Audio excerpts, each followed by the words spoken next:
Bom dia! Tudo bem com você? Hoje eu quero continuar a nossa série. Hoje vai ser a 4ª resposta. E eu quero começar uma reflexão aqui com você. Jesus não morreu para garantir um lugar seu no futuro, apenas. Não foi. Muitas vezes a gente acaba só focando no que Jesus veio fazer para o futuro, que é o quê? Ele veio para possibilitar minha ida ao céu, né? É isso? Sem dúvida que é, porque a gente, se a gente tem 7 respostas para dar para essa pergunta, o que Jesus fez por mim, com certeza uma delas é essa. Além de Jesus criar o problema do nosso destino, de onde nós vamos estar na eternidade, depois que acontecer essa morte física e etc., Deus veio resolver uma questão também. Ele veio resolver uma questão sobre o nosso relacionamento com Deus. Então, a gente já viu que Jesus veio tirar a gente da morte para a vida. A gente já viu que Jesus veio possibilitar. Aliás, ele já veio para arrancar a nossa culpa e jogar nossa culpa no mar de esquecimento. 3, ele nos tornou filha, que essa é uma das coisas mais emocionantes. 4, ele veio restaurar o nosso relacionamento com Deus. Deus não faz nada incompleto, pela metade. Ele não veio só resolver coisas pontuaisinhas e voltar pro céu. Não. Pensa o seguinte, se 7 na Bíblia, o número 7 na Bíblia é representado por completude, por perfeição, você reparou que nós temos 7 respostas para essa pergunta, o que Jesus fez por mim? Quando Jesus veio aqui para a Terra, encarnado na forma de homem, se despiu da sua glória, se despiu da onipotência, da onipresença, da onisciência, para viver aqui como nós vivemos, ele não veio para fazer um trabalho incompleto. Ele veio para fazer e consumar tudo. Foi o que ele disse lá na cruz. Está consumado, está acabado, finalizado. E é isso que a gente está percebendo aqui. Por isso que tem tantos aspectos que a gente não para perceber o que Jesus fez por nós. A obra da cruz é completa. E vamos pensar assim, se Jesus veio restaurar o nosso relacionamento com Deus, o que quer dizer isso? Quer dizer que ele estava... Existia uma relação de inimizade entre nós e Deus. Em Romanos 5,10 diz o seguinte, a morte de Cristo nos fez tirar esse estado de inimigos de Deus e nos reconciliar com Ele. Reconciliação presume algo que estava quebrado, algo que estava em suspenso, e que isso é resgatado. Então, ou seja, o status que Adão e Eva tinham lá no Éden antes do pecado, é esse status que Jesus veio restaurar. No momento que o pecado entrou no mundo, nós nos transformamos em inimigos de Deus. Por quê? Porque Deus não tem comunhão com o pecado. Então, se nós estávamos lá imersos nos nossos pecados e delitos, como fala na palavra, isso precisava ser o pontapé inicial para ser resolvido. E Jesus veio exatamente para isso. Então, até Jesus... não existia caminho para chegar a Deus. Então pensa, é como se nós estivéssemos numa ponta de um penhasco, aí tem aquele vão, como se fosse um buraco sem fim, e Deus estivesse desse outro lado. Não existia uma ponte. Não existia algo que nos conectasse a Ele. Então o que Jesus, aqui desse lado da ponte, junto com Deus, o Espírito Santo fez, criou a ponte até chegar até nós. E vocês reparam uma coisa, Ele mesmo fala na palavra, eu sou o caminho. Eu sou a verdade, eu sou a vida. Ninguém vem ao Pai senão por mim. Jesus foi até nós e criou essa ponte. Ele saiu da eternidade e veio até aqui. Isso é muito amor.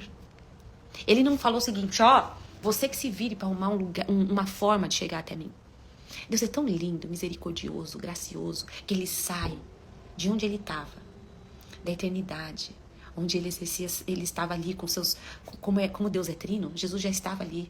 Em João 1, a gente percebe direitinho que Jesus já estava lá na criação.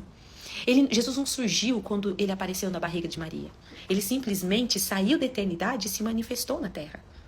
Então ele deixou todas as suas, vamos dizer assim, as suas prerrogativas, os seus privilégios que ele tem como filho de Deus lá na eternidade e veio até nós para resolver o nosso problema.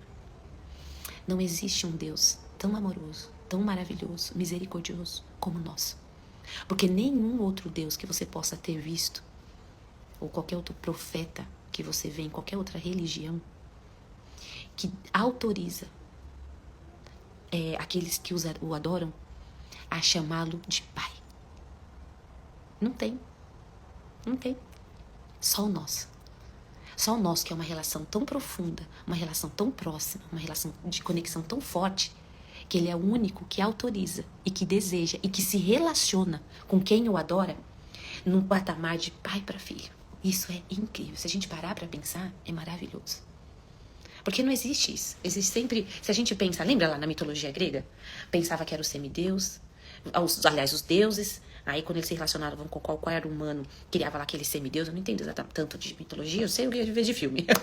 Mas o que acontece? Era sempre um deus meio milindrado, que nada que o ser humano podia fazer nada para aborrecer aquele deus, senão era uma chuva de trovão, uma chuva de destruição. E não.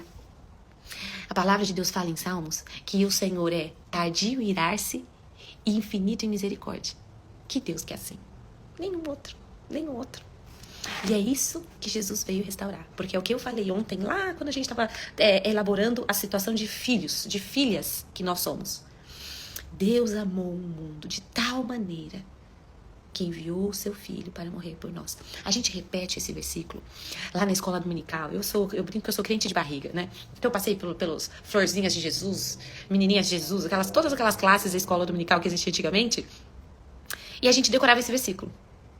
O quanto a gente para refletir esse versículo. Se a gente parar para pensar que Jesus estava lá na glória, tudo bem, a situação dele é maravilhosa, ele é Deus, tudo pode, tudo faz, poder infinito. Tem, né? Deus tem o mundo na palma os mares na concha das mãos, como fala Isaías, de grande poder que ele tem. E aí ele desceu para resolver a situação. Isso exige muito amor. E às vezes a gente repete esse versículo. Deus amou o mundo de tal maneira, Deus amou o mundo de tal maneira. Ele deixa de ter a profundidade devida. Então, e não é isso. Porque existe uma lenda, vamos dizer assim, de que existe um Deus no Velho Testamento que é bravo, que é rancoroso. E aí Deus muda totalmente e vira um Deus bonzinho no Novo Testamento. Mas não é isso. A palavra de Deus fala que Deus é o mesmo ontem, hoje e eternamente. Acontece que antes Jesus ainda não tinha resolvido esse problema da restauração. Paulo, em Romanos, ele explica todo o objetivo da lei de Moisés. A lei de Moisés, ele fala, a lei era boa? Boa. Mas ela mostra para nós que o comportamento, que regras de comportamento, como falavam na lei, não são suficientes para mudar a gente. Antes, o que Deus via eram criaturas andando por aí que precisavam cumprir protocolos. A partir do momento que você aceita, recebe Jesus como Senhor e Salvador, como a gente falou ontem, e crê nele, é como se o sangue de Cristo cobre você. E aí, quando Deus olha para você, Deus vê você banhada pelo sangue de Cristo, cobrindo o seu pecado, santificando e justificando você. E aí ele deixa de ver você como criatura e passa a ver você como filha. Por isso que as pessoas têm esse hábito de dizer que o Deus do Velho Testamento era ruim. Davi enxergou a bondade de Deus lá no Velho Testamento. Adorava a Deus, ele tinha uma relação de amor com Deus. Lá no Velho Testamento. Porque ele conseguiu vislumbrar isso. E ele vislumbrou isso porque ele tinha o Espírito Santo dentro dele. Aliás, sobre ele. Porque somente pessoas com funções muito específicas no Velho Testamento que tinha o Espírito Santo, né? Eram profetas, eram os reis, sacerdotes, ele tinham. O sacrifício de Jesus, ele aniquilou essa barreira de entendimento. Ele aniquilou a barreira de você conseguir... Porque pensa assim, a gente olha os profetas do Velho Testamento, a gente olha os reis do Velho Testamento e fala assim, puxa, que histórias extraordinárias que eles viveram com Deus. Mas se a gente parar para pensar, a gente tem algo ainda mais precioso.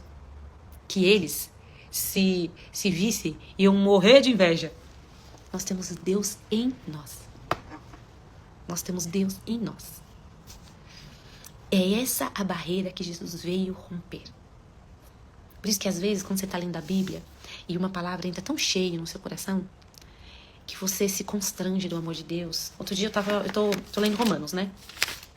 E eu lendo com Deus, lendo uma passagem, e aí Paulo explicando que o amor por Deus não é só para os judeus.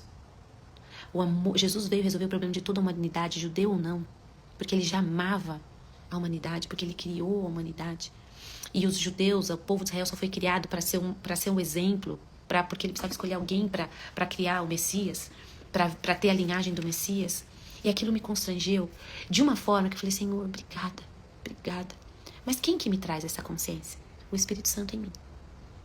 Jesus veio romper essa barreira de relacionamento.